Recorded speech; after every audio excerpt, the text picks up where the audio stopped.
¿A quién le interesa más un conflicto bélico a las puertas de Rusia? A Rusia, que tendría que movilizar a todo su ejército y, al igual que en la Segunda Guerra Mundial, verse devastada, destruida y en ruinas, tanto en infraestructura como en su economía, gane o pierda la guerra? Claro que no. Rusia no quiere volver a pasar por lo mismo. ¿Acaso a Ucrania le interesa una guerra en su territorio? Por supuesto que no, a no ser que sean masoquistas y quieran ver a su nación convertida en escombros por las disputas de terceros. ¿Acaso le interesa una guerra a Alemania, que depende del gas ruso, y en caso de una guerra es posible que más de un misil impacte en su territorio? Pues claro que no. Tampoco le interesa a Francia una guerra en suelo europeo, ni a ningún país europeo que piense en su pueblo en lugar de quedar bien ante su gran amo y señor. El único benefactor en una guerra en suelo europeo sería Estados Unidos, cuya economía tambalea con una inflación a galope y una deuda nacional casi imposible de pagar. Y eso sin contar el hecho de que China lleva meses soplándole la nuca como nueva potencia económica global. La hegemonía de Estados Unidos está en juego y, al parecer, como siempre, creen que una gran guerra puede salvarlos. Una guerra en Ucrania no solo haría que Europa dejase de comprar gas y petróleo a Rusia y empiece a comprar esos recursos naturales a Estados Unidos, llenando sus arcas de dólares, sino que además Estados Unidos, al igual que en la Segunda Guerra Mundial, vería el conflicto más por televisión que en cuerpo presente, pero eso sí, se embolsaría billones de dólares vendiendo armamentos a los países involucrados. Porque ese es el gran negocio de los señores de la guerra, decirle a sus aliados que tal país los quiere atacar y luego les vende protección, tecnología militar y armamentos, muchos de los cuales ya son obsoletos, y en lugar de enviarlos al desguace los vende o regala como caridad a los más ingenuos, en este caso a Ucrania.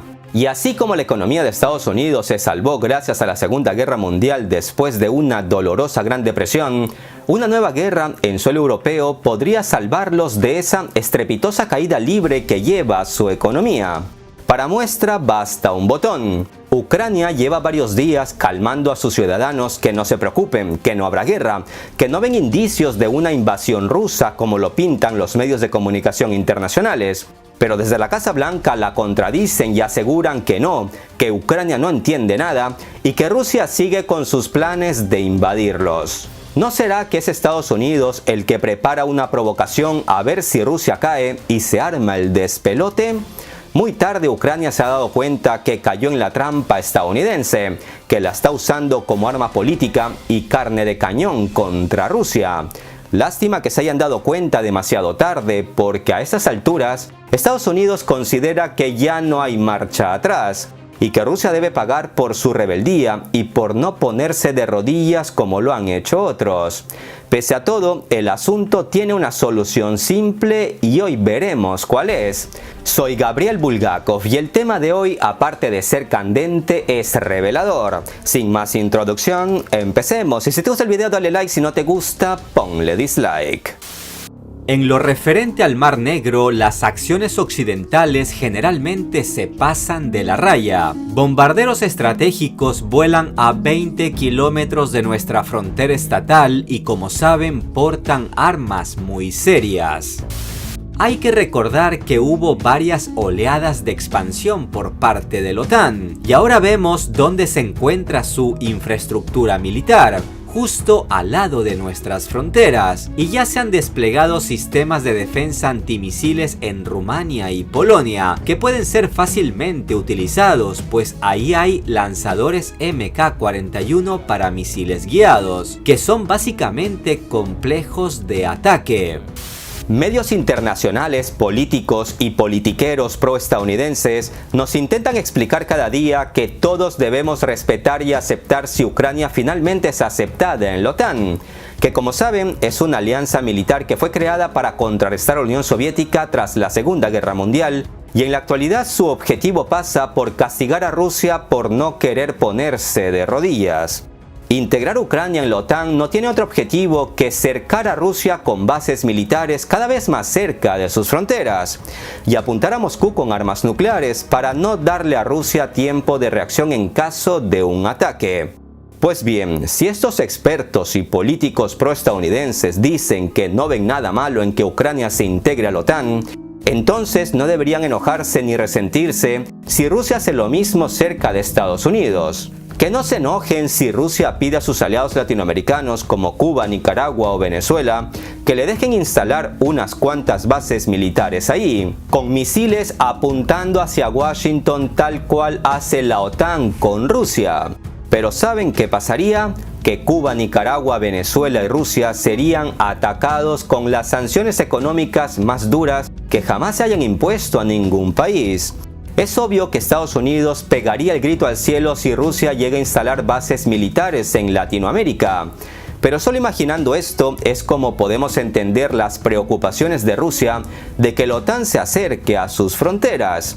No creo que Rusia instale bases militares en nuestro continente, no obstante, si el asunto en torno a Ucrania se torna caliente, lo más probable es que al menos uno de estos 3 países mencionados latinoamericanos permita la instalación de bases rusas en su territorio, con lo que se daría paridad al conflicto.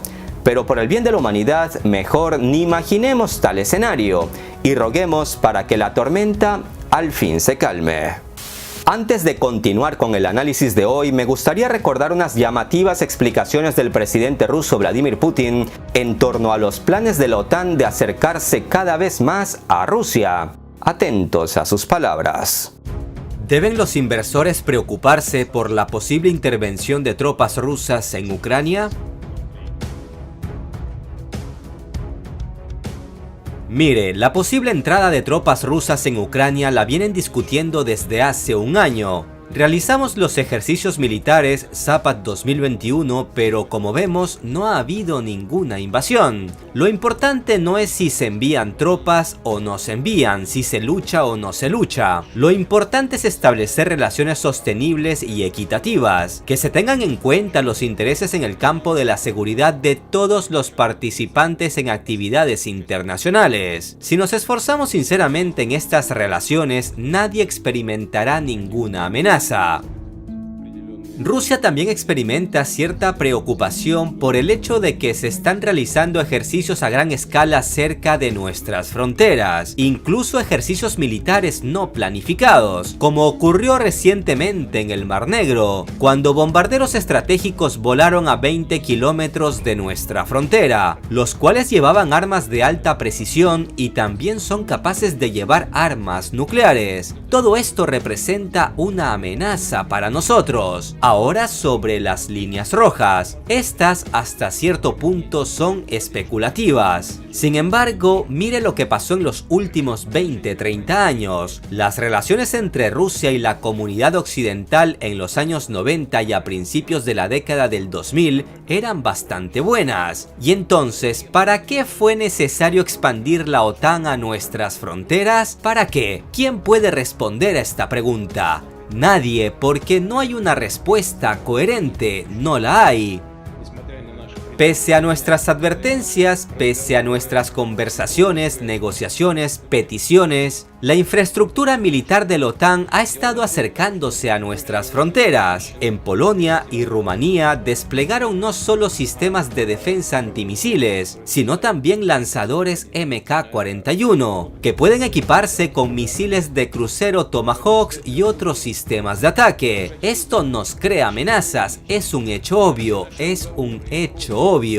A todas nuestras solicitudes de no expandirse hacia nuestras fronteras, ¿qué sucedió?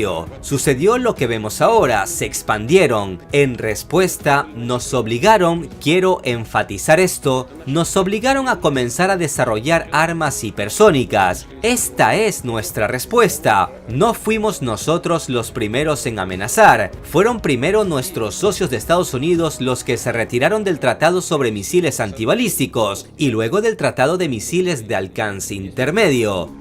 Usted me preguntó sobre Ucrania, ¿dónde están las líneas rojas? Esto es, en primer lugar, la posible creación de amenazas para nosotros, que pueden provenir de este territorio. Si la OTAN continúa expandiendo su infraestructura, Si aparece algún complejo militar en el territorio de Ucrania, el tiempo de vuelo de un ataque hasta Moscú será de 7 a 10 minutos. Y en el caso de desplegar armas hipersónicas, de 5 minutos. Imagine eso. Usted vive en Moscú, según tengo entendido. Su compañía East Capital también tiene sede en Moscú, ¿verdad? Pues mire, tendríamos solo 5 minutos para evitar un ataque a Moscú. Reino Unido lleva varios días criticando duramente a Moscú, diciendo que tiene evidencia de que Rusia ha desarrollado un plan que incluye en particular un cambio de poder en Ucrania. Los británicos también afirman que las agencias de inteligencia rusas ya han establecido contactos con muchos ex líderes ucranianos. Pero como es costumbre en los países occidentales, lanzan acusaciones sin ninguna prueba, porque el Ministerio de Exteriores británico no ha proporcionado ninguna prueba concreta de sus acusaciones. Por lo tanto, las acusaciones de Londres deberían ser analizadas con pinzas como de costumbre. Aunque hay que reconocer que un cambio de régimen en Ucrania a uno más prorruso sería la opción más óptima para Rusia para que Ucrania no se integre a la OTAN, ya que Rusia no se vería involucrada en una guerra innecesaria. Pero lo cierto es que el político ucraniano prorruso más popular apenas alcanza una aceptación del 6%, por lo que apoyarlo sería solo como una opción a largo plazo, y lo que el mundo necesita ahora es que el asunto se enfríe ya. Los británicos, siguiendo su línea acusadora sin presentar pruebas, dicen sin sonrojarse que la supuesta idea de Moscú de cambiar de régimen en Ucrania es un acto de agresión. Por supuesto que intervenir de tal manera es una injerencia en los asuntos internos de otro país, pero primero, las acusaciones contra Rusia son infundadas, y el país que lidera la lista de agresores y entrometidos en otros países es el mandamás de la OTAN, o sea, Estados Unidos. País que durante décadas ha estado derrocando gobiernos a lo largo y ancho del planeta, incluidos los elegidos democráticamente solo porque no les convenía. Latinoamérica es un claro ejemplo de las intervenciones de Estados Unidos, país que apoyó golpes de Estado y terribles dictaduras durante décadas. Incluso el régimen actual en Ucrania se estableció después de una intervención estadounidense en Kiev, donde políticos y funcionarios estadounidenses apoyaban a los manifestantes ucranianos en el 2014 en las calles de la capital. La doble moral vuelve a aflorar en los países de la OTAN. Si Estados Unidos derroca un gobierno en Ucrania y pone un régimen resentido con Rusia, para ellos está bien. Pero si Rusia se plantea apoyar a un régimen ucraniano prorruso, está mal. El problema radica en que Estados Unidos anda por el mundo creando gobiernos que le hagan pelea a sus vecinos. No hay peor ciego que el que no quiere ver, estimados amigos. Espero que algunos de ustedes ya se hayan quitado la venda de los ojos hace rato. Y mientras Reino Unido y los países bálticos ofrecen apoyo militar a Ucrania, sin contar las decenas de toneladas de armamentos enviadas a ese país por parte de Estados Unidos, Alemania se mantiene firme en su decisión de no enviar armas a Ucrania.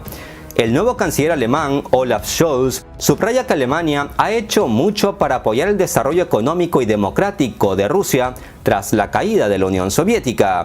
Y recordó que Alemania decidió hace años no enviar armas letales a zonas de conflicto. Además, Francia y Alemania reactivaron el diálogo entre Rusia y Ucrania con una reunión de representantes de los 4 países. Y esta jugada parece que en Washington no se la esperaban, pues todo parece indicar que el único que quiere la guerra es el llamado País de las Libertades. Como bien señala el diario español El País, la partida en torno a Ucrania se juega en varias bandas. Algunos países de la OTAN han enviado o contemplan enviar tropas y armamento a Ucrania. Tanto la Unión Europea como Estados Unidos han indicado tener preparadas medidas punitivas en caso de una agresión rusa. No obstante, Alemania, así como otros grandes jugadores de la Unión Europea, que dependen del gas ruso, buscan que el posible paquete de sanciones contra Rusia no incluya medidas contra el sector energético. Y es que una de las opciones que barajan los países occidentales es prohibir a los bancos rusos realizar transacciones en dólares. Y si esto incluye al sector energético, los países europeos que dependen de los recursos naturales rusos se verían perjudicados. A Alemania le preocupa que si no se hacen excepciones para el sector energético, las sanciones podrían socavar el suministro de energía rusa a Europa. Y eso es un problema serio para los europeos, pero curiosamente no representa ningún problema para Estados Unidos, todo lo contrario. Estados Unidos al fin podría vender su gas licuado al viejo continente a un precio nada económico. Que Europa no vea las intenciones estadounidenses no es nada nuevo, pero así funciona el mundo, hay jefes y hay subordinados. El problema está en que Rusia no está dispuesta a ser subordinada o lacayo de nadie. Las opciones de sanciones que se están considerando contra Rusia incluyen limitar la capacidad de Moscú para comprar dólares, ponerle más trabas para comerciar con Occidente y dificultar el acceso a tecnologías clave. La dificultad radica en que mientras los aliados negocian para desarrollar un paquete de sanciones efectivas, cada país trata de proteger su propia economía de los posibles efectos secundarios graves de estas medidas. Lo repito, en un escenario de sanciones el mayor perjudicado sería Rusia, pero también la Unión Europea, al tiempo que Estados Unidos saldría ganando de todo esto. Y si el escenario es la guerra, el resultado es el mismo. Rusia y Europa saldrían perdiendo, mientras que Estados Unidos saldría ganando. El camino de la paz es el más correcto, pero con la paz Estados Unidos no gana ni un centavo. Y eso es lo que preocupa en Washington, quedarse sin guerra y sin ganancias. En las últimas horas, desde la OTAN dicen que quieren restablecer el diálogo con Rusia, reactivando los canales de comunicación militar ya existentes. Y aunque aseguran que están preparados para escuchar las preocupaciones de Rusia acerca de la situación en Ucrania, lo cierto es que no quieren escuchar a Rusia, a quien le preocupa principalmente que la alianza militar se acerque cada vez más hacia las fronteras rusas. Desde la OTAN subrayan que cada país es libre de elegir su camino y que si Ucrania quiere formar parte de la OTAN, nadie debe interferir en ello. En parte tienen razón, pero entonces que Estados Unidos y Europa den garantías que no habrá represalias ni sanciones ni bloqueos si Cuba, Venezuela y Nicaragua abren sus puertas a la instalación de bases militares rusas desde donde apuntarán misiles directamente hacia Estados Unidos. Es obvio que esa idea no les va a gustar porque a nadie le gustaría vivir mientras tu vecino te apunta con un arma a la cabeza. Si Estados Unidos se pone la mano en el pecho y entiende que si Rusia instala bases militares en el continente americano, eso supondría un peligro para su seguridad nacional, entonces quizás entenderán las preocupaciones de Rusia de que la OTAN se acerque a sus fronteras. Así de simple, la solución pasa por la no expansión de la OTAN hacia Rusia. Mientras tanto, se anuncia que la OTAN está poniendo sus fuerzas en estado de alerta y enviando buques y aviones de combate adicionales hacia el este de Europa para reforzar el flanco oriental. Ya me dirán ustedes quién es la agresiva y quién es la mansa paloma. A mi parecer, Putin no quiere la guerra, pues aunque ni siquiera había nacido cuando la Segunda Guerra Mundial terminó, se puede decir que sí la padeció psicológicamente. Sepan que su padre fue gravemente herido durante la Segunda Guerra Mundial en un combate y fue rescatado por un vecino que lo arrastró a través del río congelado y luego lo cargó hasta el hospital. Más tarde, cuando el señor Putin regresaba a casa del hospital, al acercarse a su bloque de apartamentos, vio cómo los médicos sacaban cadáveres en camillas. Reconoció a su esposa entre los supuestos fallecidos, pero convencido de que su mujer seguía viva, la sacó de entre los muertos y la cuidó hasta cuando recobró la salud. El padre de Vladimir Putin falleció en 1998 y su madre en 1999. Lastimosamente, ninguno de los dos vio a su hijo convertirse en presidente de Rusia. Y si bien Putin no vivió en carne propia la Segunda Guerra Mundial, sí la entiende a la perfección. Por eso es el primero en entender que una guerra de tal envergadura sería devastador para su pueblo. Ya me dirán ustedes sus opiniones en los comentarios. Para terminar el presente video les dejo un dato de impacto. Según algunos analistas, en la batalla por Ucrania entre Rusia y Estados Unidos gana China, quien ve desde lejos cómo se desarrolla el conflicto y se frota las manos. Los datos se pueden profundizar en otro video de impacto, ya me dirán ustedes si les interesa. De momento, hagan el bien sin mirar a quién. Un abrazo virtual a todos. Hasta la próxima.